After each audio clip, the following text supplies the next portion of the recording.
오늘 하나님의 말씀은 사무엘상 9장 1절에서 14절까지의 말씀입니다.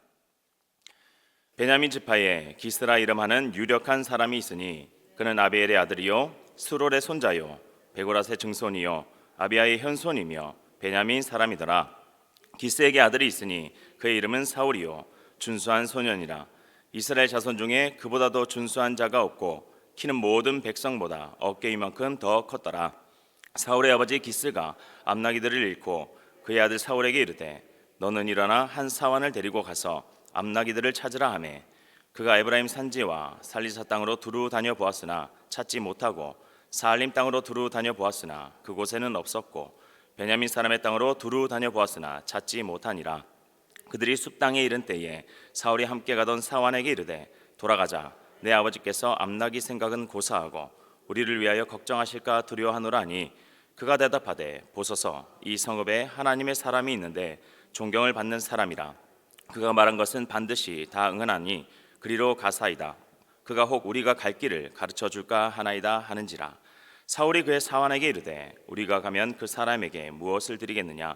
우리 주머니에 먹을 것이 다하였으니 하나님의 사람에게 드릴 예물이 없도다.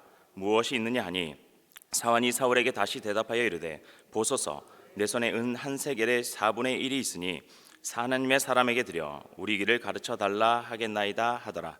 옛적 이스라엘에 사람이 하나님께 가서 물으려 하면 말하기를 선견자에게로 가자 하였으니 지금 선지자라 하는 자를 옛적에는 선견자라 일컬었더라. 사울이 그의 사환에게 이르되 네 말이 옳다 가자 하고 그들이 하나님의 사람이 있는 성읍으로 가니라. 그들이 성읍을 향한 비탈길로 올라가다가 물 기르러 나오는 소녀들을 만나 그들에게 묻되 선견자가 여기 있느냐 하니 그들이 대답하여 이르되 있나이다. 보소서 그가 당신보다 앞서 갔으니 빨리 가소서. 백성이 오늘 산당에서 제사를 드리므로 그가 오늘 성읍에 들어오셨나이다. 당신들이 성읍으로 들어가면 그가 먹으러 산당에 올라가기 전에 곧 만나리이다. 그가 오기 전에는 백성이 먹지 아니하나니 이는 그가 제물을 축사한 후에야 청함을 받은 자가 먹음이니이다. 그러므로 지금 올라가소서. 곧 그를 만나리이다 하는지라. 그들이 성읍으로 올라가서 그리로 들어갈 때에 사무엘이 마침 산당으로 올라가려고 마주 나오더라. 아멘. 본문 9장이 중요한 것은 이스라엘의 역사적인 초대 왕 사울이 등장하고 그에 대한 소개가 있기 때문입니다. 아무리 흉악범일지라도 처음부터 흉악한 사람으로 태어난 사람은 없을 것입니다. 그들도 어린 시절을 생각하면 행복했던 시절, 아름다운 시절이 있었다는 것입니다. 사울도 그러한 사람이었습니다. 우리는 사울하면 생각나는 것은 하나님께 버림받은 왕, 말씀에 순종하지 않았던 왕, 다윗을 죽이려고 평생 동안 쫓아다녔던 그러한 나쁜 왕으로 기억을 하고 있습니다. 그런데 그도 왕이 되기 전에는 아름다운 시절이 있었다는 것입니다. 그러한 내용을 본문에 기록하고 있습니다. 본문은 사울의 아버지 기스가 나귀를 잃어버려가지고 사울에게 찾아오라 했기 때문에 사울이 찾아 나서는 모습이 적혀 있습니다. 본문을 읽어보면서 제가 느낀 것은 사울이야말로 이스라엘의 초대왕으로 모든 면에서 적격이라는 것입니다. 먼저 그것을 한번 살펴보겠습니다. 2절에는 이렇게 기록하고 있습니다. 기스에게 아들이 있으니 그의 이름은 사울이요 준수한 소년이라. 이스라엘 자손 중에 그보다 더 준수한 자가 없고 키는 모든 백성보다 어깨 위만큼 더 컸더라. 여기서 준수하다는 말을 2번이나 사용하고 있습니다. 젊고 잘생겼다는 뜻입니다. 즉 아름답고 풍채도 뛰어남을 말해주는 단어입니다. 사울은 외모만 아름다운 자가 아니라 마음도, 뒤에 바로 알게 될 것입니다. 마음도 외모도 모두가 아름다운 자였다는 것입니다. 그리고 무엇보다도 왕으로서의 중요한 자격 중 하나가 무엇이겠습니까? 신체입니다. 키가 커야 하는 것입니다. 당시엔 키도 크고 몸집이 있는 것은 왕으로서의 적격이었다는 것이죠.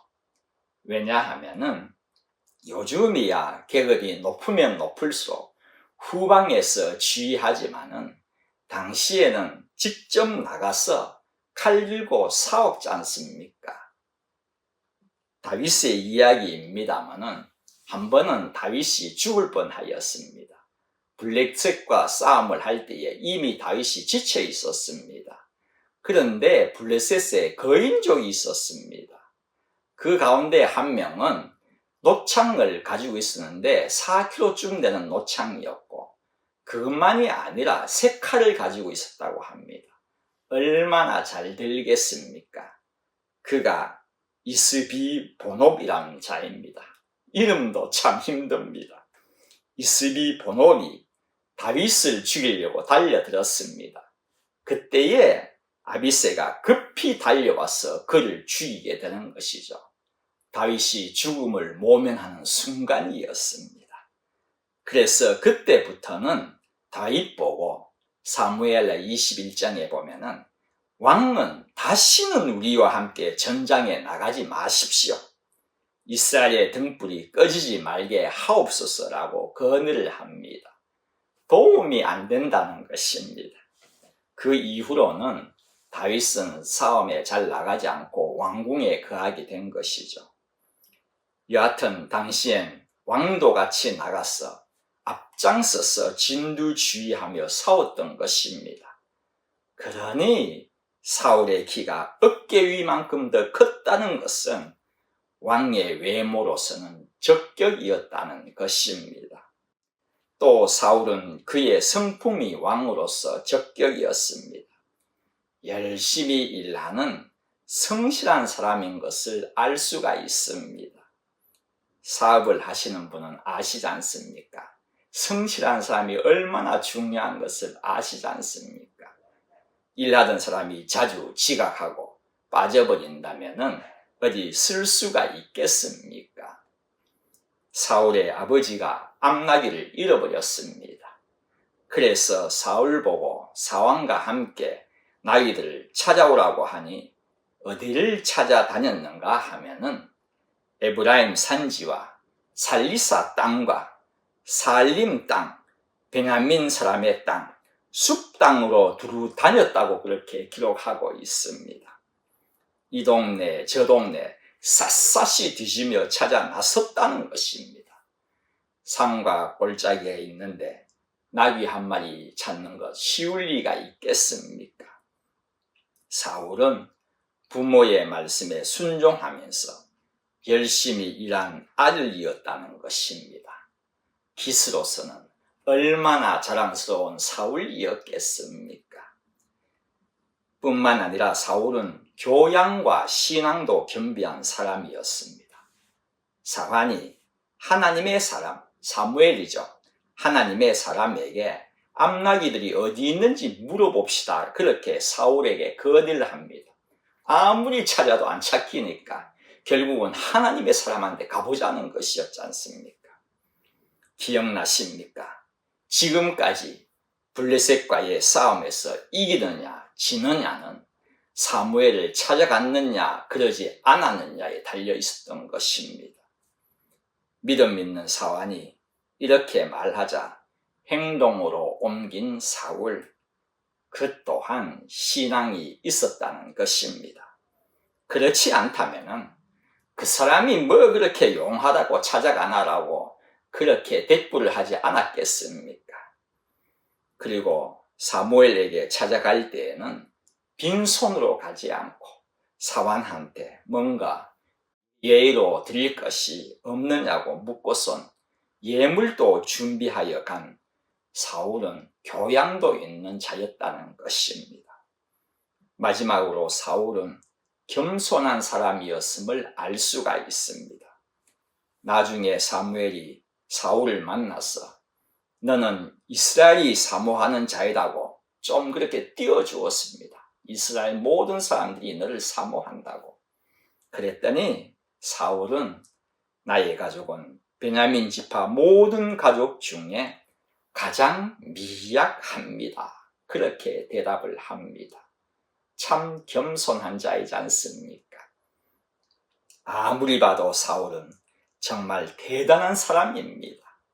아름다운 자이고 풍채도 있고 열심히 일하고 교양도 신앙도 있었고 겸손한 자였다는 것입니다. 왕이 겸손하다면 얼마나 선한 왕이겠습니까? 이러한 사람을 왕으로 세우면 나라를 잘 다스릴 것이라는 느낌이 들지 않습니까? 여러분, 우리는 여기서 한 가지를 알아야 합니다. 왜 하나님께서 이러한 왕을 준비하셨느냐는 것입니다. 초대 왕인이 그 정도는 되어야 한다고 생각하십니까? 그것도 하나님의 나라의 초대 왕이니까요. 하나님께서 선택한 왕이니까요. 물론 그럴 수도 있겠지만 그것을 알기 위하여서는 바로 앞절 몇 절만 보면 충분히 알 수가 있습니다. 앞장에 보면은 백성들이 사무엘에게 우리에게 왕을 달라고 하니 사무엘이 기뻐하지 않고 하나님께 기도를 하지 않습니까? 그들의 요구에 사무엘은 이건 아닌데 라고 그렇게 생각을 했다는 것입니다. 자신의 판단으로는 결정한 문제가 아닌 심각한 문제이라는 것입니다. 그러니 하나님께 기도하였던 것일 것입니다. 그런데 의외로 하나님께서는 왕을 세우라고 그렇게 하시면서 그 제도를 알려주신 것이 8장 후반절의 말씀들입니다. 다시 한번 이 내용을 살펴보면은 하나님이 왕은 앞으로 이러한 일을 해야 한다는 그러한 왕의 업무나 왕으로서 갖추어야 할 자격이나 이러한 왕이 되어야 한다고 하는 하나님이 원하시는 그러한 왕의 자세나 자질에 대한 내용은 하나도 없습니다. 왕을 세우면은 결국은 이렇게 하게 될 것이라는 예언적 의미가 더 많이 담겨 있는 말씀입니다. 그것을 요약하면은 왕을 세우면은 그 왕은 너희들에게 노역을 시키고 빼앗고 몰수하고 심지어 종같이 불어먹는다는 내용이었습니다.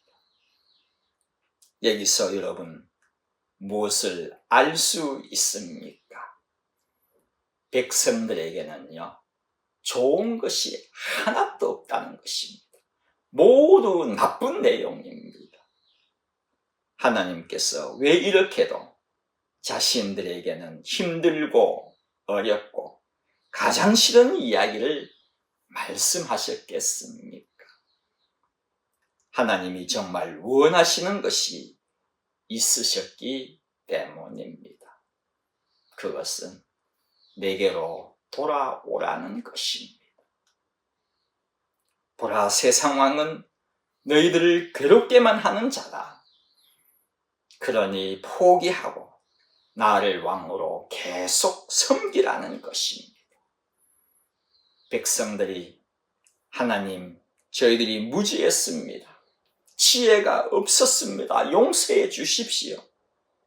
이 한마디를 하나님께서는 듣고 싶으셨던 것이 아닐까요? 그 결정타가 이것입니다. 너희가 택한 왕으로 말미암아 부르실 때 그날에 여호와께서 너희에게 응답하지 아니하시리라. 기도의 응답이 없다는 것입니다. 아무리 기도해봐라. 내가 응답할 것 같으냐? 여러분, 이 정도까지 하나님께서 말씀하셨다면 백성들은 두 손을 들어야 하는 것 아닙니까? 하나님, 저희들이 잘못했습니다 라고 한마디만 해도 되는 것인데 백성들이 계속 고집을 부리는 것입니다. 8장 20절입니다. 우리도 다른 나라들 같이 되어 우리의 왕이 우리를 다스리며 우리 앞에 나가서 우리의 싸움을 싸워야 할 것이니이다 하는지라. 백성들의 본심이 이제 나온 것입니다. 싸움을 할 때 앞서 나가서 싸울 왕이 필요하다는 것입니다. 여기에 보면은요, 우리라는 단어가 5번이나 나옵니다. 하나님이란 단어는 한마디도 없습니다. 우리가 알아서 하겠다는 것입니다. 하나님은 옆에 물러서 세요, 그런 뜻입니다. 하나님이 얼마나 섭섭하셨겠습니까? 이 말에 하나님이 결국은 왕을 세우라고 하십니다. 하나님이 인간에게 왕의 자리를 빼앗기는 역사적인 순간입니다. 하나님이 인간들에게 지셨다는 것입니다. 지신 것뿐만이 아닙니다. 그들이 원하는 대로 싸움할 때 왕이 필요하다고 했으니 어깨 위나 더 큰 최적격의 왕까지도 준비하여 주신 것입니다. 사무엘은 하나님이 왕을 세우라는 말을 듣고 백성들에게 각기 성읍으로 돌아가라고 그렇게 말합니다. 점잖게 돌아가라고 적어서 그렇지, 이 말은요, 듣기 싫다, 물러가라는 것입니다. 꺼지라는 것입니다. 이스라엘은 제사장의 나라요, 거룩한 백성으로 하나님이 왕이십니다라고 고백을 한 그들이었지 않습니까? 그러나 그 왕자리까지도 인간들이 차지하려고 할 때에는요, 사무엘은 도저히 참을 수가 없었다는 것입니다.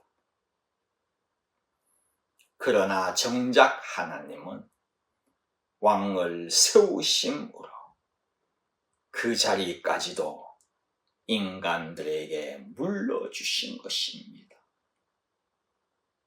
성도 여러분, 우리는 아무리 생각해도 내가 왕같이 맘대로 살아온 적이 한두 번이 아닙니다. 그 결과는 무엇이었습니까? 괴로움과 슬픔이요, 실패와 어려움밖에 없었을 것입니다. 마귀는요, 천하만국과 그 영광을 주님께 보여주면서 감히 그랬습니다. 만일 내게 엎드려 경배하면 이 모든 것을 내게 주리라. 무슨 말입니까?